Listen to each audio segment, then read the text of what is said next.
Welcome back for episode 11 of the Leeds Rhinos podcast. I'm Phil Daly, the head of media and PR here at the Rhinos.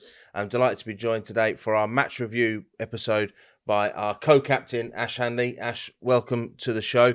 We're going to look back on Friday's Betfred Challenge Cup loss away at St Helens. We'll look ahead to this Saturday's massive game against Wigan Warriors here at AMT Headingley, and we're going to speak about Ryan Hall ahead of a landmark milestone game for our world-class winger over there. Ash, looking back to Friday's game against Saints, bitterly disappointed to have gone out of the Betfred Challenge Cup, but certainly some things we can take from that game moving forward. Yeah, definitely disappointment, and I think that was the first emotion that everyone was feeling. All the effort that was put into that game was, we could have been the better team for the majority of the game, and there was a little period there that we let slip and scored a couple of tries on us. And yeah, we wanted to go on a Challenge Cup run this year, and yeah, bitterly disappointed that we're out. Yeah, looking at the stats from the game, top tacklers, James McDonald with 49, Michalewski with 40. Mick managed to do that 61 minutes of action out there. And then James Bentley with 35. Top meters with the ball, Ryan Hall 160, Lachie Miller 159, and Mikolai 151. A big effort from Mick out there. Yeah, massive. The forwards as a whole have been doing a tremendous job for us as a team. I think the three boys who started, Mick, Cooper and Keenan, were massive for us, especially against their pack. They've been together a long time with Walmsley, Knowles and Matty Lees. So, they did really well against them, and, they're doing their job for us, the forwards. They're ripping in every week, and like you say, Mikolai had a fantastic game, and I think it was probably his best game this year, and hopefully he can build on that. How impressed have you been with Keenan? He seems to have made an impact. He did another big performance, 112 metres, 29 tackles, and a big spell up there, 66 minutes on the field. Yeah, massive. He won't be afraid to say that he's a really laid-back character, and I won't say he's like the best trainer at training, but when he goes on the field, he's a completely different guy. Rips in for us, and he's been massive this year. Like you say, 65-minute stints. It's not easy to do that, especially in the middle. And he's been one of our best players this year. When we look at the stats in terms of, you mentioned how close it was apart from that period just after the half time there, 22-14 final score. But looking down at the stats there, we made more gain line meters, over 100 more gain line meters than Saints, and tackles were pretty much exactly the same. They missed more tackles than us. It just shows how close that game was, such a fine margin between defeat and victory. Yeah, I think, in big games like that, especially against the big teams, it all comes down to big moments. And, they're stuck with it. They're stuck in the game as we were putting a lot of pressure on them. And then just, I think we made an error. And then on the back of that, a couple of plays later, they went and scored that try in the second half. And then that just led to, the compound of errors from us and, that 8 to 10 minute period where they got a couple of more tries. And then, the game's sort of out of reach, not fully out of reach, but it's a big mountain to climb when, a team like Saints go 22 points up. So, we made it hard for ourselves, and we need to get to a point where, we're concentrating for a full 80 minutes, and then, hopefully the points can come on the back of that. In terms of that concentrating for the full 80 minutes, what's that down to? Is there an element of fitness there? Is it just mental toughness once you get into the grind of the season? I don't think it's down to fitness. I think we're really fit at the moment. I think the team's fittest it's been for a few years. It's maybe just a concentration on things that you maybe, you don't think will have a massive impact on what's going to happen next. Maybe just switching off for a second, coming back into the defensive line, or on a pass or a bit of skill or something like that. Because the big moments in the game, if we lose the ball there and they get it, or they end up on our line, we're under a lot of pressure. And like I said, playing against the big teams like Saints, they'll make you pay. And you got over for a try, your customary try against St Helens, your 17th try in 22 games against Saints. You like getting a 4-pointer against Saints? Yeah, well, it sounds like I do, yeah. I wish it were on the back of a win, but, it's good to get over for one. I want to keep, my try contributions up, especially playing in a new position. That's what I'm trying to focus my game on, trying to get as many tries and assists as I can for the team. So, yeah, happy to get over for. without giving away too many secrets, talk us through this new combination you and Harry Newman have got that you like kicking through for each other. Yeah, it's been working well. We're trying to add little intricacies to it, so I won't mention what they are, but we're just trying to link up with each other because he skips across sometimes and so do I, and if the kicking lane opens up for us to score one, then we'll go for it. So it just so happened that we practiced a couple of times in training and they both came off in consecutive games, so hopefully we can continue to do that. Having that strength of skill set and things, does that help the team? So it's not down to the halfbacks to always come up with that kicking option. That actually we can do things a bit further out from there. That keeps defenses honest. They can't just target just the people they think are going to kick. Yeah, potentially it gives us an extra string to our bow, I reckon. We're quite heavily structured in what we do, and we want to stick to that structure as much as we can. But if people can come up with individual brilliance and put a play on that the team that we're playing aren't expecting it, then that's what we need to do. We need to express ourselves in ways that they can't defend, and come up with big moments for us. You've had the team review this morning with Brad and the coaching staff. What's the overriding emotion out of that one?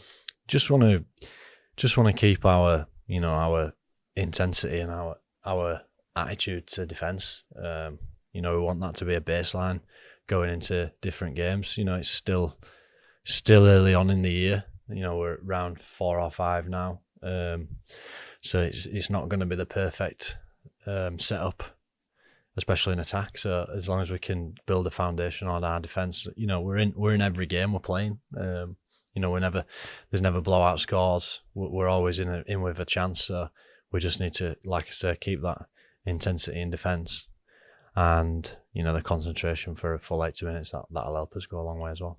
Talking about attacking threat, great to see Lachie Miller back on the field on Friday night. He seems to add that X factor in terms of what he brings in there from fullback. Yeah, he's done really well for us. Lachie were good last year for us, and then it's been disappointing for him. He had a few injuries with his calf over the pre-season. It's been putting him out. He's only had one training session with the team, so obviously it's difficult for us to gel straight away. Completely different player to Jake at fullback, so we've got a bit of work to do as edge combinations when it gets out there. So we're going to take time to gel to that, but I think it's massive what Lachie's done. He's got himself in incredible shape. You won't have seen him with his top off, but he's got a six pack. He's ripped up.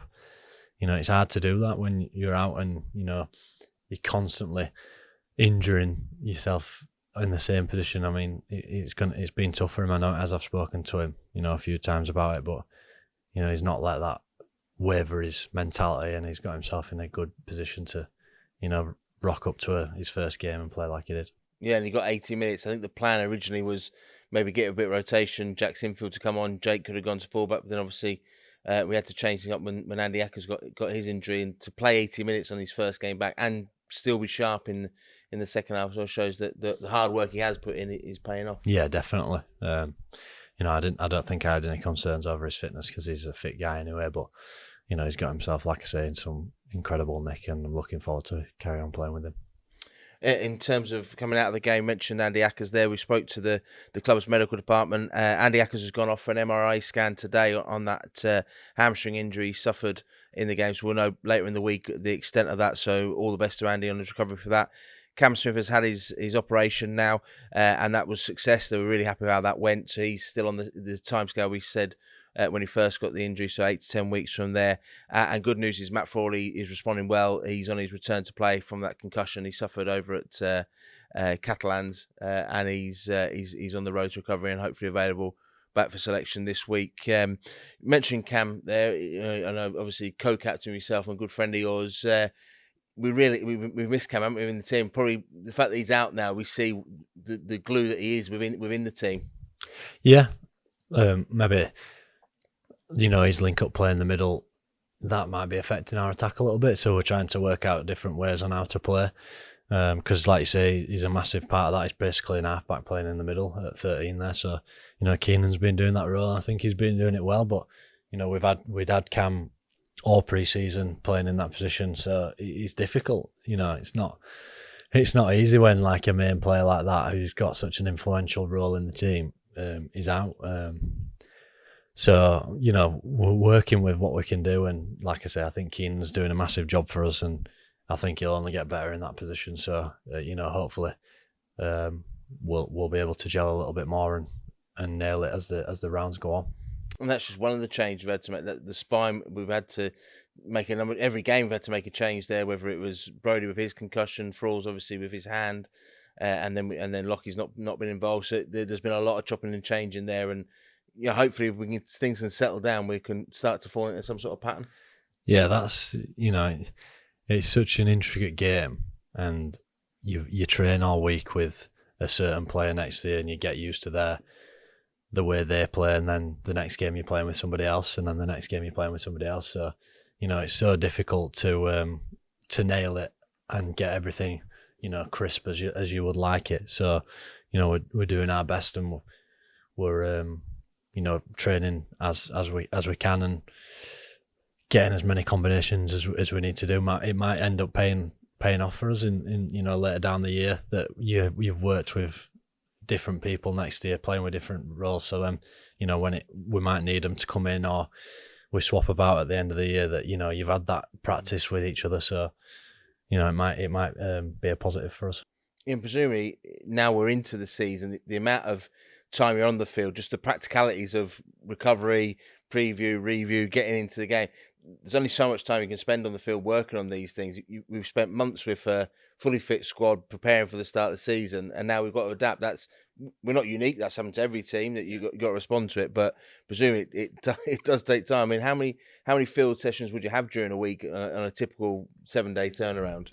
You probably have 2 field sessions, but one of them would be like pretty low key. So today is a bit of a low key day, more of a set start sort of stuff, which is just going through some set plays, not much contact. But then your second day is almost like a run through of what a game might look like, a couple of 10-minute blocks or something like that, playing against the reserve team. So you don't get that much time out there. And obviously, like you say, that's if you have a 7-day turnaround. If you've got a 6 or a 5-day turnaround, you might get out there once, and people are busted from the week before. They're going to make it to the game, but you might have half a team in white bibs that are rehab bibs. You can only touch them. So, there's a lot going on in the week for you to try and get some decent sessions in, and you just got to work with what you've got.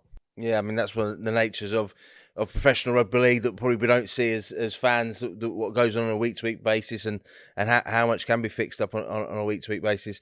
You mentioned the reserves there. The guys had a great win on Friday night as well. Just before the first team reaction, they were taking on Huddersfield and had a good win there. It's nice to see some good performance. Ethan Clark-Wood got another run out in that, and Alfie Edgell looked pretty sharp in that. In terms of those reserves guys running against you in training, good chance to see the next up-and-coming players within the group? Yeah, it's really good.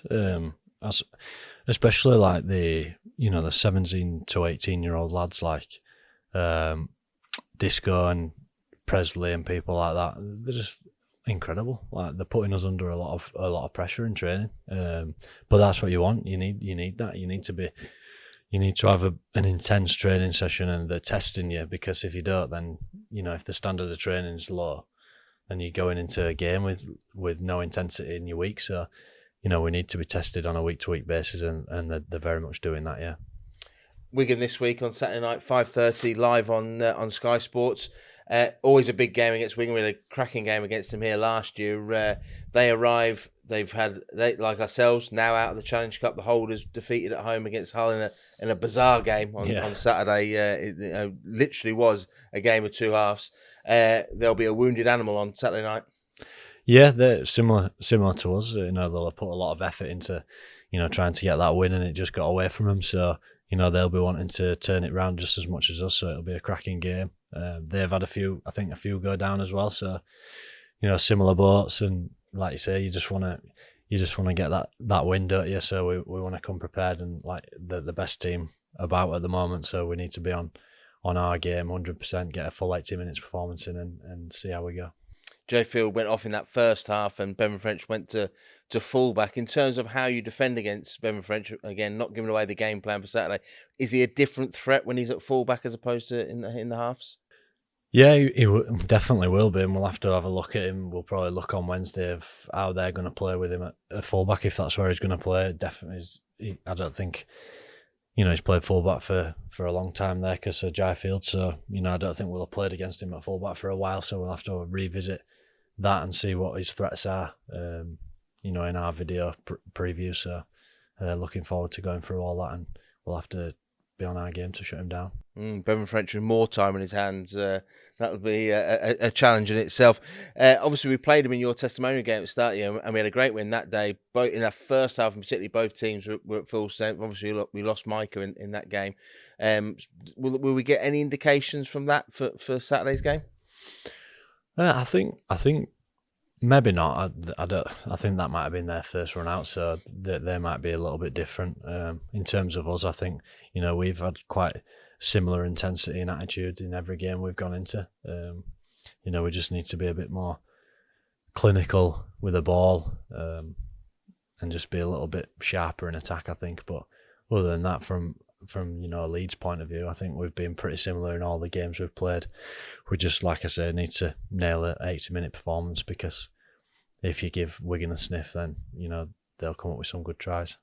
You mentioned there about being sharper in an attack.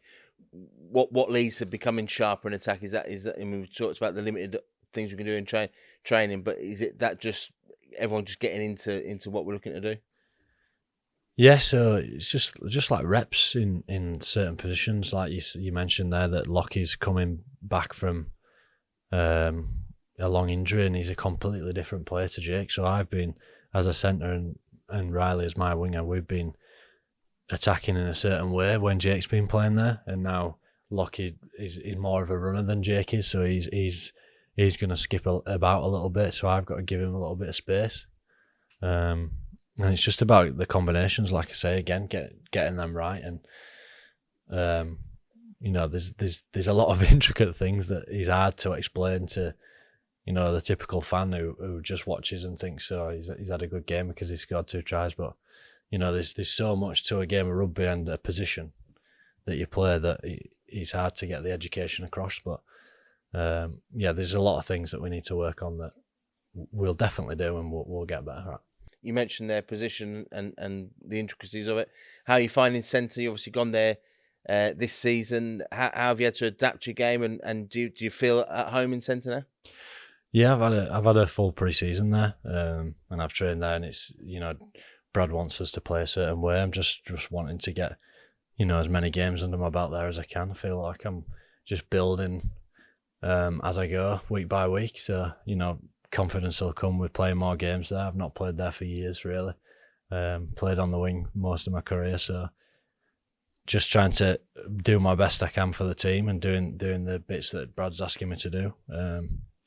Playing with different players around me. I trained all pre-season with Micah there, wrecking ball on the wing, and now I've got the cockroach Riley next to me, so it's different, but you just got to adapt, haven't you? And I mentioned earlier about try contributions, and that's like a part of being a centre. And I think I've had about 7 or 8 try contributions in 6 games, so just want to keep them numbers as high as I can.